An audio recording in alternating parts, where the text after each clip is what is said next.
I think it's like a 1% of all businesses have any kind of investor event or they sell at all. For us to sell a portion of it still puts us in rare air. Now it's like you're in the big leagues. You know, you've got a big time partner that's got big resources. They're smart, but they're also relying on you to do your job, relying on franchisees to do their jobs. And the thing that we do ultimately is pretty dang amazing.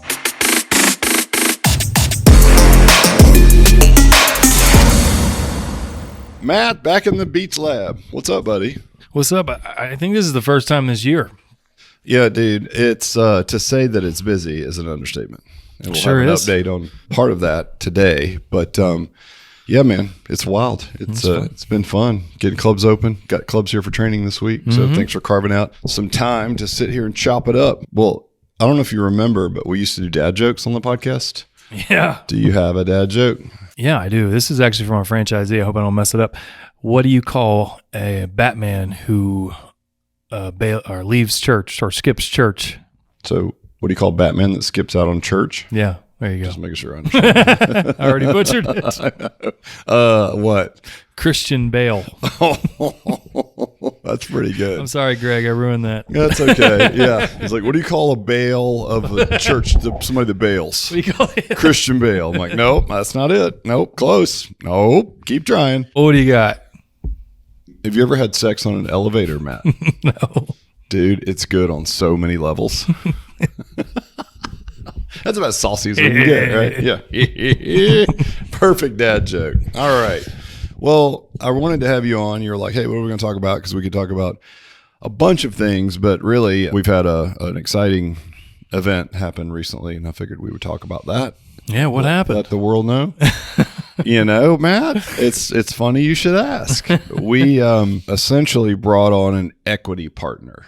A private equity group is now in our business with us. And I think when you hear that, you know, it's like you almost feel like you're hesitant to talk about it because some people have had negative experiences with private equity. Like, oh, my company was great till this private equity came along, they bought it, and then, you know, and they may not even know what that means. Maybe in their scenario, it was a company bought their company and they had redundant positions. So they got like pushed out or downsized or I don't know, or they brought in a new culture over the top and changed it. So I just want to describe like, what is this relationship? Why did we do it? What does it look like? And what's it going to look like in the future? Like why, you know, again, why, but really what's the manifestation of this going to be for our franchisees and for anybody thinking about Alloy? Great. Yeah, I think it's awesome. So first of all, why? I think it's one of those situations where we were just as concerned about all the things that I just mentioned that everybody else would be, right? It's kind of like you don't hear great things typically. You hear some good stories, but you only hear like, oh, so, you know, be careful out there. It's got to be the right investor. And so we really knew we held out for what we thought was the perfect time. And timing is hard because, you know, you never know, right? Like one word that I've heard used is like you de-risk things, which means you pull some chips off the table and then you bring in a group that has real resources behind you because you're growing and we're growing at a really rapid pace. I mean, we're at a stage now where I know when we crested 100 locations open, that's only the top 2% of all brick and mortar franchises. So it's like, well, now we're sitting on, you know, opening potentially 90 clubs this year if this, you know, permitting areas break loose. Well, that's a lot of operational constraints in a good way, right? But we have to scale. We have to scale manpower, technology, all the things. And sometimes you want to talk to someone or work with someone who's done that before. Sure. And so when we started this process, we started last year, probably in the spring of last year. So say April-ish of 25. I have a friend that's an investment banker. Shout out to Michael Okumian. He knows our model well. He was a Wall Street guy who became a studio owner of fitness. He was like a guy who's got a great story of losing 100 pounds on his own. He had a cousin that got into this little women's only fitness franchise studio thing in the Northeast and was killing it. Michael got in, broke all of his cousin's records. They were like the only two really propping up this franchise. They were killing it. Exited that. Got into the large club side of business, bought a piece of property and then bought a gym on that property. And then that's when I met him because we were running licensing. So we engaged with him. Large club format was not for him. He sold that, kept the property, then ended up selling the property. But in that process, he's like, what do I want to do now? I've got this weird combo. I love fitness, but I'm also a Wall Street guy. So we created, MOK, which is Michael Okumian's company that does M&A work for mainly the fitness and wellness space. Now they've branched out since then, other services. They've done paddleboard companies, all kinds of cool things. But he's been walking alongside us in this process. And so we had a talk in April, and it's like, hey, is now the time, based on the growth of the company, where we are, here's our profit margin, all the things. He was like, yeah, it's probably time to look at doing it. So it's like, okay. So we took it to market, so to speak. And there's a process in doing that, right? And then we identified a couple of groups. We had them come in and visit, and then we chose the one group, which is the name of the company that we partner with, by the way, is called CapitalSpring. And they're out of Nashville, so that automatically makes them different. They're not out of Boston, New York, or San Francisco, right? Yeah, sure. Good dudes. You've met them. Just guys. They were actually voted multiple times in the last few years, like most founder-friendly private equity group. Yeah. Because their specialty is to partner with companies like ours. The founders and the team are intact, typically from the get. And all they want to do is come alongside you and help you, but not be in the business, right? And so I would say that we'll talk about the manifestation, like how it's worked out, but that's kind of what they're known for. Yeah, that's what we wanted too, right? Yeah, we did. I mean, culture's a big deal, right? And we try to work hard on behalf of our franchisees. We reach these inflection points. We talk about it. It's like Greg Nathan's book. I can't remember the name of it. It's about franchise relationships. And every franchisee and franchise goes through these phases. It's the we stage, the me stage, the fee stage, all these things. And so, franchising has all these ups and downs, but there are times when, based on volume and trajectory and maturity of the franchise, you reach these inflection points. We were kind of hitting one, right? We grew so quickly. Typically, we had heard the advice that you'll hit it at like 50 to 75 open. We hit it like 100 and something open because we sold and opened so many so quickly.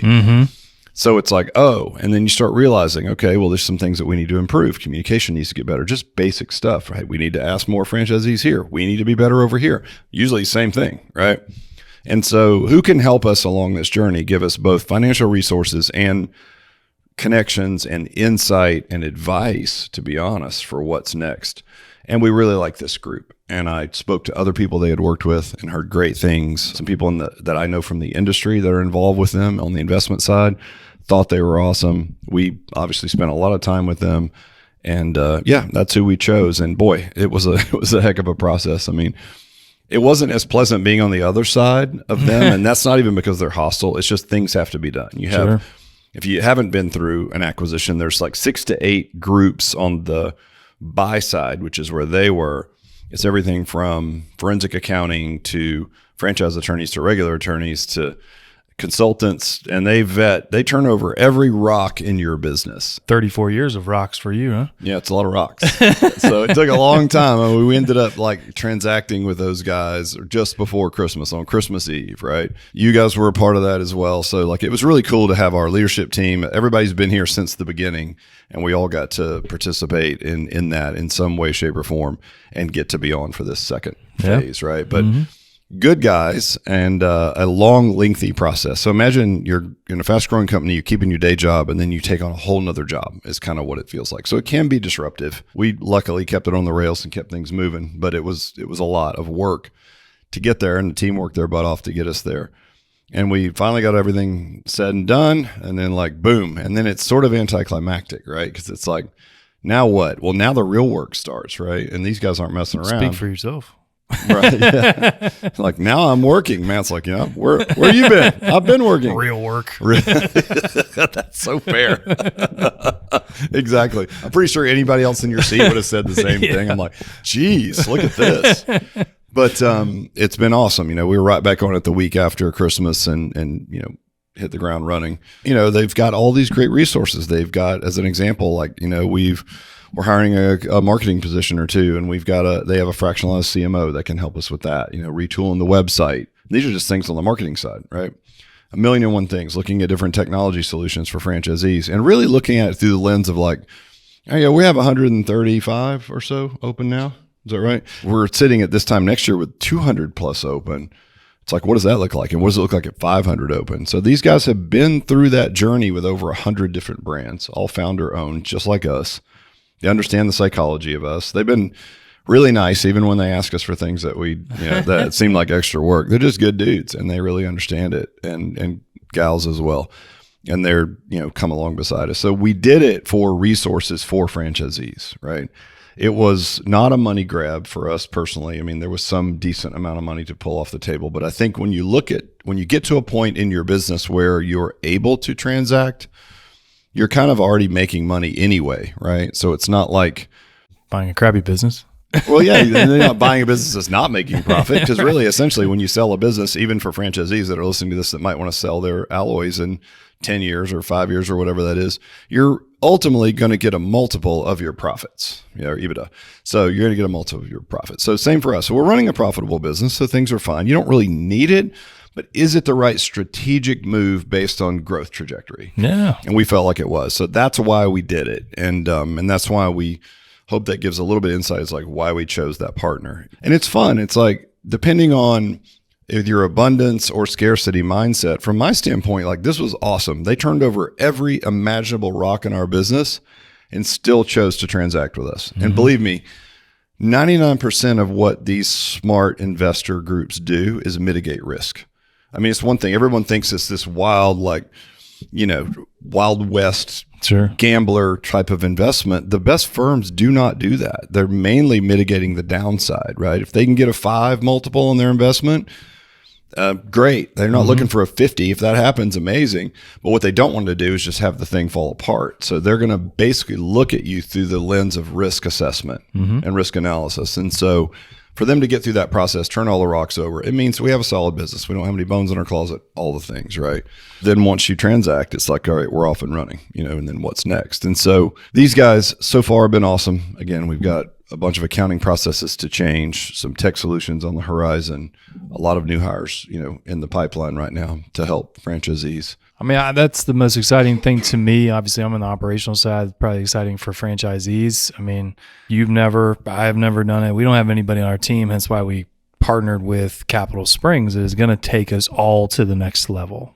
Then, just our short experience with it, I can already see that, right? Through the assets of getting people that have already done this in different skill sets that, we don't have. We got us to here today. We know our thing, but now we're going to open so many more doors. So I'm pumped.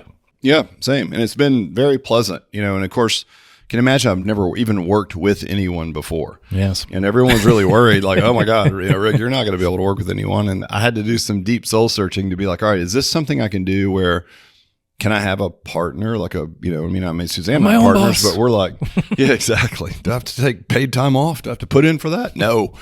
So, there's things like that emotionally are chances, to be honest, are chances to grow and really look at yourself and be like, okay, well, you have to work with other people. It's kind of like the go faster, go far, right? Like we can go quickly, just our team, but we're going to run into some headwinds or maybe a ceiling. Sure.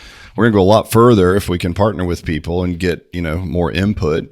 It's kind of like Howard Schultz saying, yeah, I'd rather own 10% of Starbucks with 30,000 stores than 100% of it with 20 stores on my own. So not that this is that, but you know what I mean? Yeah. A similar kind of mindset. And so, yeah, it was a bit of a shift, but I'd have to say it's been nothing but positive, and I'm really happy to report that. And even to our franchisees that are listening, like these are really good dudes, and they've got their best interest and our best interest in mind. So it's been really cool. And so I think the who is really important. I do know other groups in franchising, founders that have been purchased by different types of firms that are more gunslinger, and it's just churn and burn, and it really hasn't been great for them. Now, to be honest, their businesses were a bit busted, and they probably shouldn't have gotten an investment anyway.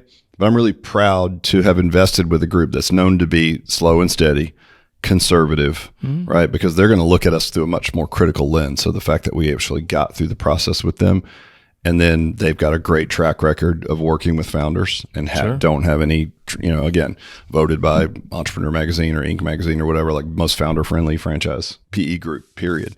So yeah, man, all good so far. So that's why we did it. That's who we did it with. And then plan long-term is just to keep our foot on the gas. Like I said, if the permitting holds up on the average permitting days now, we would open 90 clubs this year, which is a ton. We've also developed an FAC this year, which has been really invaluable. Shout out to Fargus. He's the head of the FAC, my buddy, who was on the podcast when he was in town.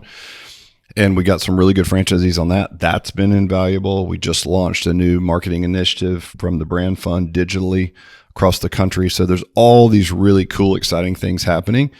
it's funny that I know that gets lost certainly on you. You probably have one of the more difficult jobs because you have the most contact with franchisees, and it can be both amazing and gratifying and maddening at times. And so Matt's like sort of on the front lines, if you will, with anything that comes up. He's going to hear it first and foremost, right? So anytime I dip my toe into Matt's waters and I'm like, here, I'll lean in on this thing. I'll leave. I'm like, I don't see how you do it, man. It's just, oh my God. Cause it's like, there's certain days when like you feel like you're a world beater, and there's other days when you crawl under the desk and burn the whole building down. It's like, it just depends on the day. Right. Hey, it's fun, man. But it's like owning a gym. It's the same kind of thing. There's days when I owned a gym, you're in the service business, that I thought this is the greatest business of all times. And there was other days when I really just wanted to drink a bottle of whiskey and catch the place on fire. It's entrepreneurship, right? It's entrepreneurship. Staring through the abyss while eating glass or something. Wasn't that the Elon thing? Elon Musk, yeah. I mean, we all have the eating glass on a daily basis, Suzanne, Yeah. Eating glass is like, is it going to work? Like, well, eating glass is like, I'm solving the worst problems, Like for you, you're solving the most operational problems because you're the director of that, you're the VP of that role. Suzanne is the integrator for the whole business. So she's eating the biggest problems, the biggest pieces of glass. And then we're all staring off into the abyss where we can't see anything, just saying, okay, we have full faith that this is going to work out the way that we want. Well, now we have help to help us guide us through the abyss. People that have done it, right? To your point, it was a nice, for me, affirmation of what we've built. I mean, and believe me, deep research on the market, like what's the market look like? Is there a runway for this particular market, competitive landscape, all those things. And for all of that to happen, right, and for us to have to solve all of those, answer all those questions and solve those problems, I actually came out of the process feeling much more encouraged than I was already. And I already loved it. And I had no doubt that we would be able to crush it. But coming out of that, I'm like, this is awesome. Well, I mean, how many people actually go that far to have something? I think it's like a 1% of all businesses have any kind of investor event, or they sell at all. Sure. So for us to sell a portion of it still puts us in rare air. And the way that you have to go about it with a group that's going to really examine every area of your business, it felt really good to get through that and have a great experience and get a partner that we really like, who really likes us. Right. I don't know, man. It's been really good. And so it's not lost on me, like the accomplishment for the whole team and how proud I was of everybody to get through that and get it done. And then also like, well, now it's like you're in the big leagues. You've got a big time partner that's got big resources. They're smart, but they're also relying on you to do your job, relying on franchisees to do their jobs. Right. And the thing that we do ultimately is pretty dang amazing. So it's like, it's easy to get up in the morning and do it, but it's still work. Yeah. And we got a lot of work ahead of us. But so what's your experience been so far? You mentioned, as a VP on the team, part of this whole process from the start, seeing it from like launching pre-COVID and then like going through COVID and then where we are now, like I'm just asking you off the cuff. Through the journey? Yeah. When you think about it now, like, okay, post Christmas, we close this thing. You're laying around the holidays. Are you just like, do you ever take time to take stock of where we are? I'm bad at that, as you are. But yeah, I've looked back. I'm like, it's been, we're in year 6 or so. Like it's gone fast. And then we look back. I'm like, wow, we really built something really cool. Right. Yeah. To us, it's just how we're wired is like, this is what we expected anyways. So there was no like, right. Oh, look at us. We just keep on trucking. But yeah, I look back. I mean, 130 plus franchises open, over 375 sold. I mean, that's cool, right? To transact, be something that 1% of any businesses ever do. Yeah, I feel really, really good about it. I feel even better about the future and where we're going. I'm excited about all the opportunities that we're going to have with this new group. I'm even excited, believe it or not, for the extra accountability that we'll get through this, because it's going to keep us all more focused than we ever have. Yeah, I agree with that. It's a good accountability in a way that I think every business needs, but when you get bigger and there's a lot of moving parts, it takes a different skill set, right? Each department's held accountable. And look, we run an accountability framework for our business anyway. There's full transparency from everyone on what everybody's doing. But I think even a more sophisticated finance team, right, and planning on that side of things, and the ideas that we're getting from this group, which comes with like, hey, here's some things we're going to give you with tools, but with that comes accountability to execute those tools, right? So yeah, there's so many things I could talk about that aren't materialized yet, so I'd hate to bring them up. But I just wanted to catch everyone up because I know I've posted a few articles on social media. I know we've announced it to our franchisees. I don't know if everybody knows what that means, right? Like what it really means, but I wanted to at least address why we did it, who our partners are. And so far, it's been pretty freaking awesome. And I'm not saying from a sales standpoint. If it was a nightmare, I'd probably get on here and say it's been a freaking nightmare. It was a huge mistake. It has not. These guys are great. And they've got a great track record with other franchises. And so I feel like we're as well sorted as any of the other partners that they've had up to this point.